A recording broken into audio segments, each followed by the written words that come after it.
트럼프 대통령은요, 사실 뭐 트럼프 대통령이 이렇게 일방주의로 밀어붙이는 거는 전략적 오류라고도 할 수도 있습니다. 자신이 유연하다고 하면서 90일 유예를 해주잖아요. 그렇기 때문에 제 생각은 트럼프 대통령이 이대로 할지 안 할지는 모르겠지만 어떤 시기든 중배에 대한 불이익을 주는 거를 밀어붙일 거라고 저는 생각을 합니다. 중국은요, 이미 트럼프 행정부 들어와서 자신들의 공격 방식을 이미 바꿨습니다. 기타 국가의 구도로 만들려고 굉장히 노력 중입니다.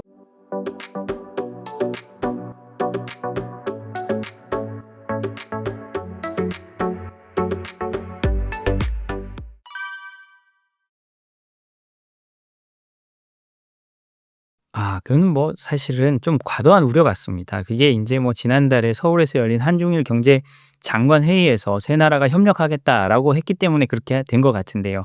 그거는 사실 레토릭입니다. 그냥 그 레토릭을 너무 진지하게 받아들이면 안 되는 거고요. 그래서 인제 기자들은 그 트럼프 대통령에게 질문을 하는 거죠. 이게 그렇게 인제 말을 했으니까 "그런 경우의 수도 생긴다."라고 트럼프 대통령을 이제 비판하는 차원에서 그렇게 말을 하는데, 현실적으로 그 한국과 일본이 중국 편을 들 가능성은 거의 제로에 가깝습니다. 그렇기 때문에 이거는 뭐 사실은 트럼프 대통령도 그냥 그런 말 좀 하지 말라."라는 뜻에서 하는 거고요. 그렇기 때문에 이거를 뭐 미국 정치권에서나 트럼프 대통령이 한국을 경시한다고 생각할 필요는 없을 것 같습니다. 다만 우리도 트럼프 대통령이 인제 그런 일방주의로 관세나 이런 거를 밀어붙일 때 우리도 좀 독자적으로 대응할 필요는 있겠죠. 너무 묻혀 들어가는 식으로 하면 트럼프 대통령은 오히려 합니다. 예를 들자면요, 트럼프 대통령이 취임하자마자 이시바 총리가 거의 1조 달러에 달하는 어마어마한 투자 계획을 들고 갔잖아요. 그게 실제로 뭐 이렇게 될지 안 될지도 모르는 거지만 그 이후에 일본이 어떻게 됐습니까? 하나도 못 받아냈거든요.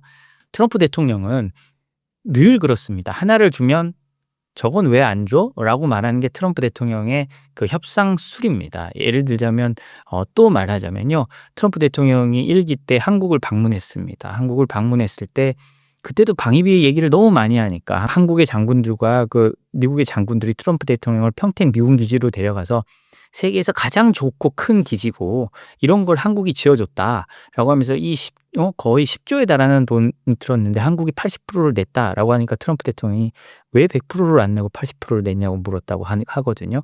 그런 것처럼 트럼프 대통령한테는 처음에 너무 숙이고 들어가면 되치기를 당합니다. 그래서 그런 면은 좀 걱정할 필요가 있지만, 우리가 뭐 '중국과 한편이다.'라고 하는 거는 중국에서도 그렇게 믿지 않을 거고요. 그다음에 미국에서도 그렇게 믿지 않을 겁니다. 오히려 우리가 중국 편에 서는 모습을 보이면 중국도 우리를 믿지 않는데 미국도 우리를 믿지 않는 모습을 보여서 우리만 고립되는 그런 상황이 생길 거라고 저는 생각을 합니다.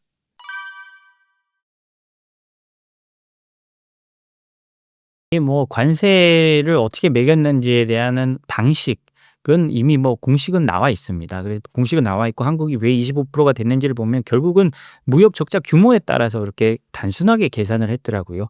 그런데요, 저는 이 부분도 생각을 해 봐야 된다고 생각합니다. 트럼프 대통령이 취임하기 전에요, 제가 그전부터 계속 주장해 왔다는 건데, 트럼프 대통령 시대에 관세나 뭐 이런 것들은 동맹의 등급에 따라 나눠질 거라고 제가 계속 주장을 해 왔습니다. 이걸 보면 우연이라고 생각하기엔 너무나 희한하게, 당시에 추가 관세를 보면 그 상호 관세 때 중국이 34%일 때 EU가 20%고 일본이 24%고 우리가 25%였습니다. 이건 동맹의 등급이 그대로 드러나는 겁니다. 어찌 됐든 그 공식에 따라 만들었다고 하지만요, 미국 사람들이 보기에는 이런 식으로 순서를 매겼을 때 이게 옳다라고 생각했기 때문에 그 공식을 적용했을 겁니다. 사실 미국에 있어서 가장 가까운 동맹은, 싸우고 뭐 아무리 그래도 EU고, 그다음에 가까운 동맹은 일본이고, 우리는 25%고 캐나다, 멕시코도 그러니까 24, 25% 사이에는 25% 수준을 받고, 그중에 USMCA에 들어가는 부품들만 기존처럼 무관세로 들어오는 걸로 했잖아요.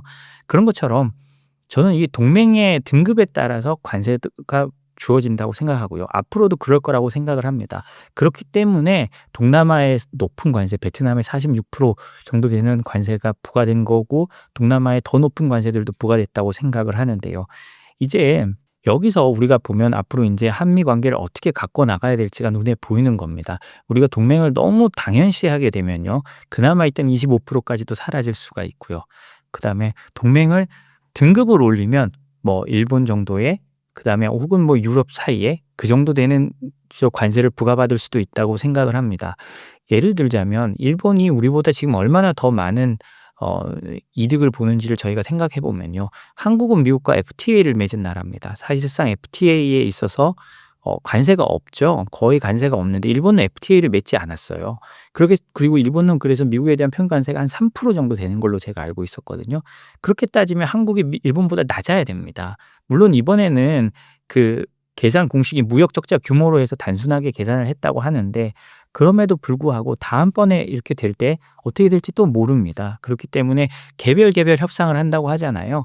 실제로 그 케네스 와인스타인이라고 주 일본 미국 대사를 했던 트럼프 1기 시절에 케네스 와인스타인이 트럼프 대통령 2 기가 시작되기 직전에 썼던 글을 보면, 자기가 트럼프 대통령 측근들한테 물어봤는데 "동맹의 등급에 따라서 관세가 부과될 거라고 하더라."라는 글을 써서 일본이 최대 수혜국이라고 했습니다.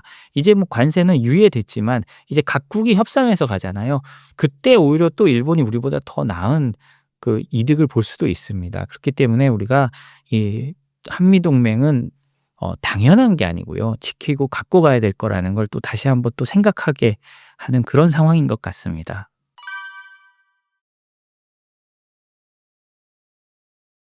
미국이 제재를 하고 할 때에 늘 쓰는 법이 국제비상경제권한법이라는 겁니다.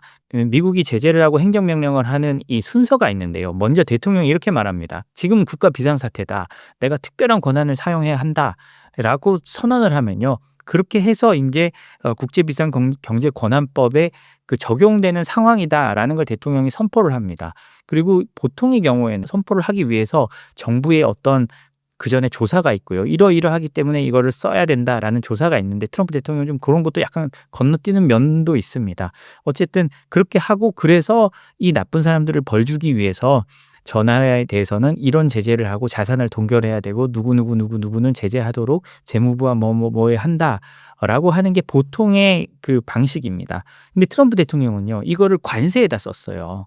우리가 이렇게 안보적으로 위험한 상황이니 우리가 관세를 올려 막아야지 우리 국가 안보가 문제가 없다라는 식으로 나간 거예요. 그런데 이게 지금 먹혀 들어가고 있습니다. 뭐 온갖 소송이 지금 제기되고 있는데 그대로 들어가고 있어요.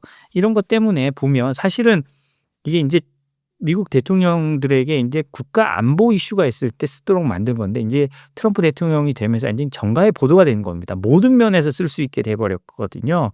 그래서 이제는 이게 단순한 안보의 문제가 아니고 '경제적 무기로 변했다.'라고 생각하는 게 맞을 것 같습니다.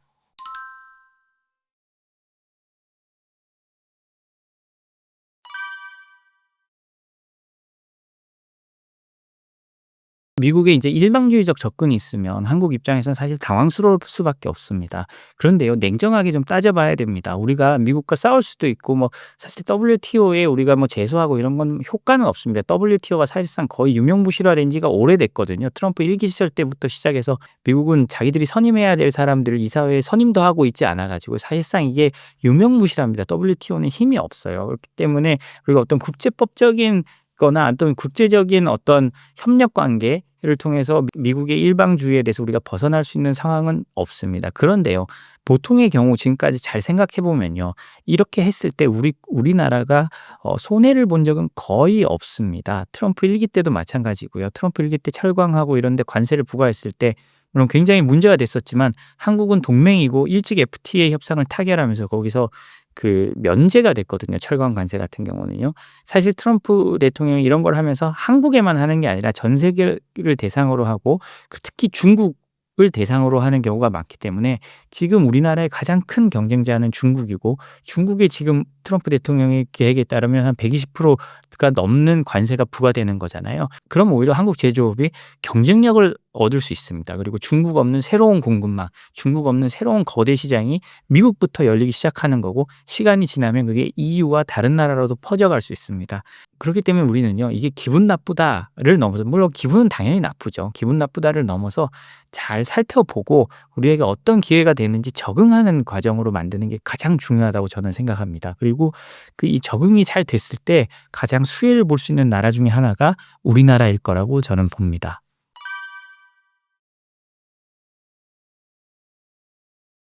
트럼프 대통령은요. 사실 뭐 트럼프 대통령이 이렇게 일방주의로 밀어붙이는 거는 전략적 오류라고도 할 수도 있습니다. 그런데요.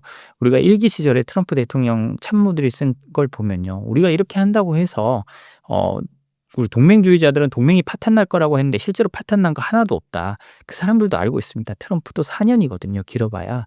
이 4년 후에 또 다른 대통령이 와서 똑같이 트럼프처럼 한다? 저는 사실 미국이 그럴 거라고는 생각하지 않습니다. 트럼프는 트럼프란 독특한 캐릭터를 가진 대통령이고요. 그 이후의 대통령들은 과거 대통령과 좀 더 비슷한 사람들이 저는 될 거라고 생각을 하고요. 물론 트럼프가 일방주의적 모습으로 나타났지만 중국을 견제하고 그다음에 미국이 점점 세계 무대에서 발을 좀 더 빼고 그다음에 동맹들한테 부담을 떠넘기는, 그리고 사실 자신들이 지고 있던 짐을 동맹들과 나누는, 이런 거는 더 계속될 거라고 저는 생각을 하거든요. 그렇기 때문에 이걸 가지고 지금 트럼프 시절만을 가지고 이게 동맹이 파탄 났다거나 전략적 실수라고 보기는 어려울 것 같고요. 어차피 나타날 현상이었는데 그걸 트럼프가 좀 더 일찍 가져왔다. 그리고 과격한 방식으로 가져오고 있는데 우리는 그 속에서 빨리 적응하면 적응할수록 오히려 좋은 효과를 나타낼 수 있다라고 저는 생각을 합니다.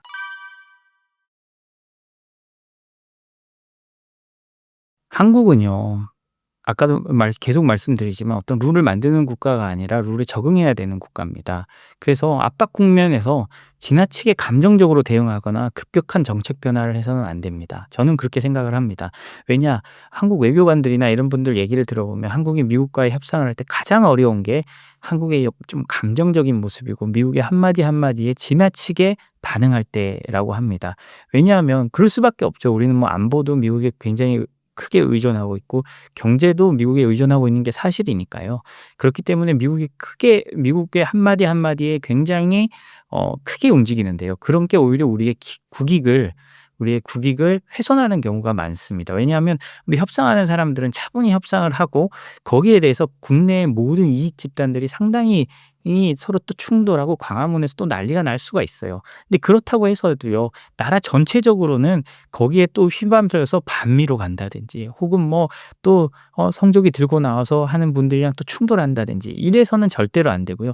좀 차분하게 바라봐 주는 게 중요합니다. 그리고 이거를 국내 정치적 문제랑 연결시키지 않고 그다음에 협상팀을 믿어 주고 바라봐 주는 게 중요하거든요. 그리고 나서 문제가 있을 수도 있습니다. 그러면 그거를 인제 국내 정치적으로 심판을 한다든지 표로 심판을 한다든지 이렇게 해야 우리가 인제 최고의 그 어떤 효과를 거둘 수가 있는 거지, 만약에 그거를 광장으로 끌고 나와서 한국 이미 정말 우리가 뛰어난 점도 많지만 이 감정적인 문제가 가장 늘 문제가 되는데요. 감정을 쏟아내다 보면 국민들이 감정을 쏟아내다 보면 제대로 된 협상을 하기가 어려워질 수 있습니다. 그래서 이 트럼프 시대에는 국민들이 이 미국과의 문제나 미국과의 협상된 문제를 광장으로 가져 나오지 않고 차분히 풀 수 있느냐 없느냐가 우리 협상단이 잘하고 우리가 좀 더 국익을 챙길 수 있느냐 없느냐를 결정할 거라고 봅니다.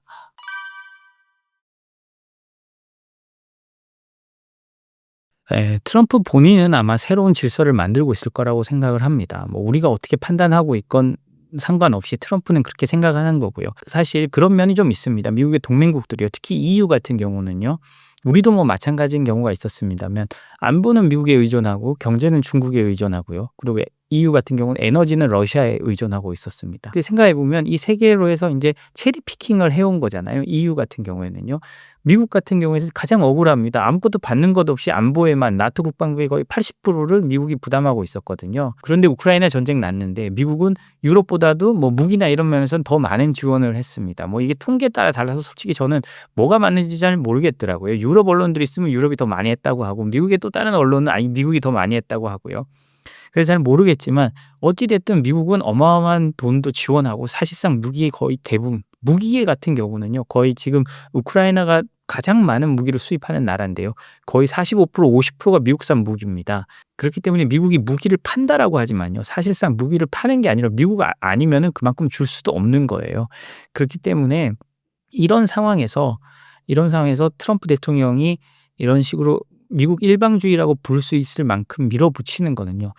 어느 정도 근거는 있습니다. 과격해서 그렇고 감정적으로 받아들이기 어려워서 그렇지 미국이 그동안 해왔던 거를 좀 바꿔줘야 좀 건전한 관계로 갈 수 있는 게 있거든요. 그렇기 때문에 아마 이 과정을 거치고 나면요. 트럼프 대통령 때문에 좀 균열도 있고 어려움도 있으리라고 생각합니다만 그다음 대통령이 또 동맹을 다독이고 뭐 이런 과정들을 거치면서요. 조금 더 미국이 가진 짐들을 여러 국가들이 분산해서 메고 가는 그런 형식으로 아마 저는 바뀌어 갈 거라고 생각합니다. 그러나 이게 새로운 질서 창출로 갈지 아니면 좀 더 혼란스러운 다크화 사회가 될지 세계가 될지는 지켜봐야겠죠. 그렇지만 저는 개인적인 생각으로는요. 트럼프 대통령이 너무 이렇게 많은 요란스럽게 가고는 있지만 결과적으로 이 길에 어느 정도 가고 나면 중국과 미국의 공급망이 나뉘고 어떤 새로운 질서가 창출되는 그런 길로 가지 않을까 생각을 합니다.